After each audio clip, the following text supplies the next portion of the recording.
इस वक्त की बड़ी खबर अमोर विधानसभा क्षेत्र के बोलानाट से निकल कर आ रही है, जहां पूर्णिया सांसद पप्पू यादव ने कांग्रेस प्रत्याशी अब्दुल जलील मस्तान के समर्थन में आयोजित जनसभा को संबोधित किया। आइए जानते हैं क्या कहा उन्होंने। आपका रिश्ता एक परिवार का है।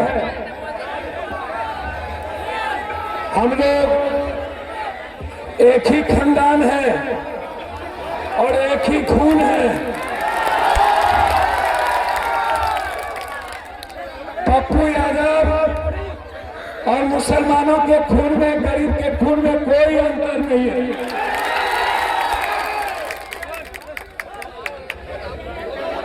जितना आप अल्लाह से प्यार करते हैं उससे ज्यादा हम आपसे प्यार करते हैं।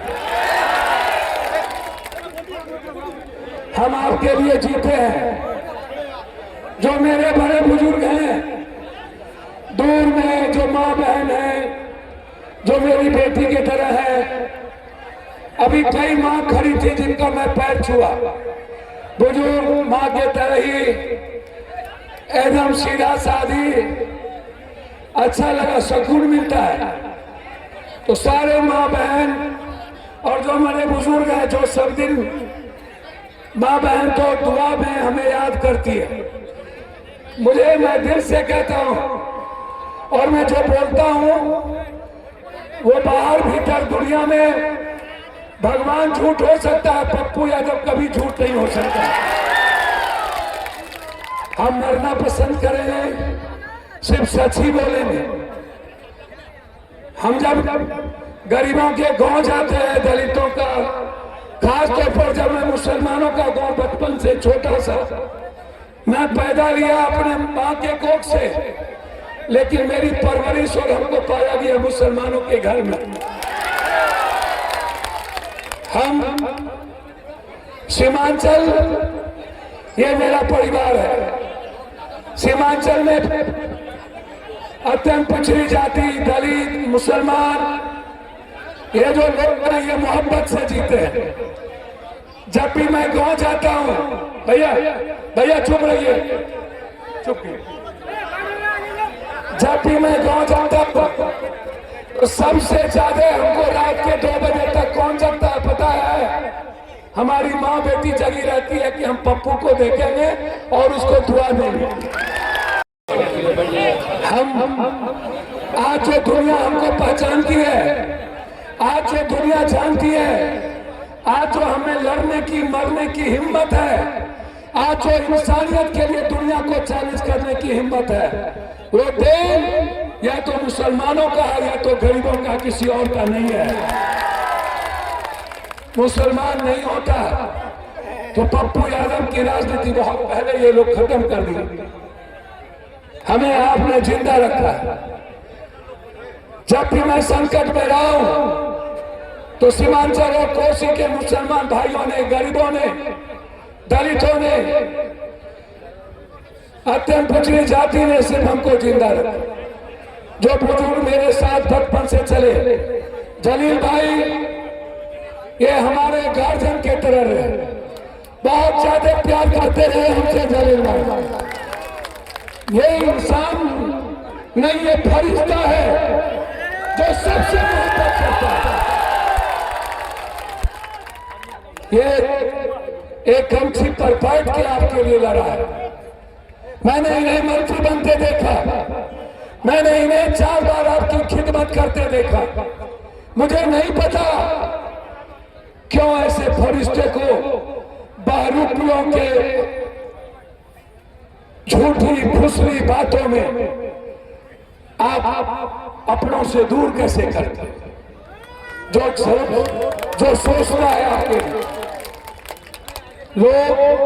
हम पानी में इस बार जब घूम रहे थे, 3 बार बाढ़ आए, हमने पूछा, अरे भाई अमोर में इतना बड़ा संकट है, बहरूपिये लोग कहाँ हैं? 4.5 साल तक कोई बहरूपिया नजर नहीं आता। मैं उनसे पूछना चाहता हूं, आप जब तेलंगाना में रहते हो, 7 सीट पर आप कांग्रेस आपके साथ खड़ी रहती है, कांग्रेस खड़ा ना रहे तो आप 7 सीट भी जीतने के लायक नहीं रहोगे। वहां कांग्रेस और यहां गरियाओगे राहुल गांधी, प्रियंका गांधी। काहे आपका तो सम्मान करता है तेलंगाना में कांग्रेस, आपकी इज्जत करता है। आपको कभी राहुल गांधी जी ने कुछ नहीं कहा। याद रखना, इस मुल्क को कोई बचा सकता है तो एकमात्र राहुल गांधी है जो हिंदुस्तान को बचा सकता है। अरे बारूपिया जी, फिलिस्तीन पर जब हमला हो रहा था, भले बाद में ये बारूपिया नरेंद्र मोदी जी फिलिस्तीन जाके वोट देता है और भारत आता है तो फिलिस्तीनी से नफरत करता है। ये वहां वोट डाला और यहां नफरत एकमात्र वाहिद शख्स थी जब फिलिस्तीन पर वार हुआ था, कंधे में फिलिस्तीन का एक बड़ा झोला लटका के सेव फिलिस्तीन आजाद फिलिस्तीन का झोला लटका के लोकसभा के भीतर किसी को जाने की हिम्मत थी तो मात्र इस हिंदुस्तान की एक नारी थी, झांसी की रानी, जिसका नाम प्रियंका गांधी थी। वो फिलिस्तीन के जब उत्तर प्रदेश में बुलडोजर चल रहा था, जब उत्तर प्रदेश में कई दलितों के मंदिर छीने जा रहे थे और कहीं हमारे छत छीन करके नमाज से दूर कर दिया गया, हमारी सड़कें छीन ली गई थी, जुम्मा की आजादी नहीं थी, ईद और बकरीद का नमाज पढ़ने की आजादी छीन लिया, तब एक मां का आवाज था, 3 आवाज, एक था राहुल और प्रियंका, दूसरा था पप्पू यादव जो वहां जा करके लगा था। अभी नबी साहब के जन्मदिन पर जब बम्बई में कहा गया कि नबी साहब के जुलूस नहीं निकलेंगे, नसीम जी मंत्री हमको कांग्रेस के फोन किए, भैया आपका आना जरूरी है, नफरत पर इश्तिहार पैदा कर दिया।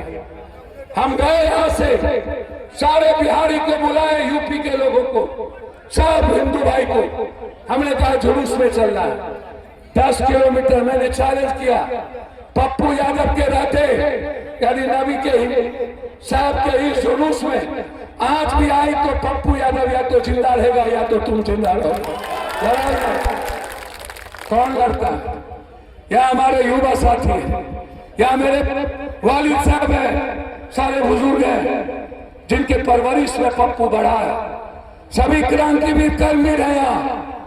हम आप जानते हैं, एक एक चीज मेरा सोशल मीडिया पर, एनआरसी की लड़ाई हो चाहे दुनिया में कोई लड़ाई, इस बात को समझिए। इसीलिए मैं आपसे कहना चाहता हूं कि हम और दोनों, ये मूलधन है, पप्पू यादव सूद ब्याज नहीं है, इस्लाम में सूद ब्याज नहीं चलता, हम आपका बैंक बैलेंस है। कल आया था ये आसाम का बारूपिया, मैं कहा कटोगे तो बटोगे। मैं चैलेंज करता हूं, आप हमको जलील भाई को जिता दो, आसाम में इस मुख्यमंत्री को मिट्टिया मीट न कर दे तो कल गाली देते गया, पता बुलडोजर चला देंगे। अरे ओ बारूपिया, तुम स्मगलर हो, तुम बिहारी को पीटते हो और तुम यहाँ के गाली देते हो। इस चुनाव के बाद राजनीति में तुमको यदि जिस तरह में झारखंड से भगाया था, वैसे तुमको आसाम से न भगाते तो पप्पू यादव के पैदाइश नहीं करते। ये लड़ाई भारत के मुल्क की आजादी के लिए है, ये लड़ाई आसाम की आजादी के लिए है, ये लड़ाई बंगाल की आजादी के लिए है, ये लड़ाई भारत के 150 करोड़ लोगों की आजादी के लिए है। आप जलील भाई को पैर पकड़ते हैं, हम हमेशा सेवा करते हैं। बाढ़ में, तूफान में, अस्पताल में हमेशा मैं बेटे की तरह खड़ा रहता। मैं भीख मांगने आया हूं, मैं कह के जाता हूं गीता पर और कुरान पर हाथ रख के, जलील भाई जहां रहे, पप्पू यादव आपकी सेवा बेटा की तरह मोर नहीं करेगा। मैं अमर को गोद लेता हूं, जितना पूर्णिया से मोहब्बत करता हूं उससे ज्यादा अमर से मोहब्बत करूंगा।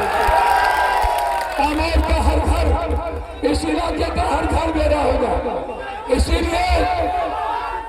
जोर से हाथ उठाइएगा तब हम माला पिलाएंगे। हाथ साफ, कौन सा देश को बचाए, इंसानियत का पैगाम, गरीबों का छाप, अकलियतों का छाप, मोहब्बत का छाप, सच्चाई का छाप, इंसानियत का छाप, आजादी का छाप, नफरत के खिलाफ छाप। जय भारत जिंदाबाद।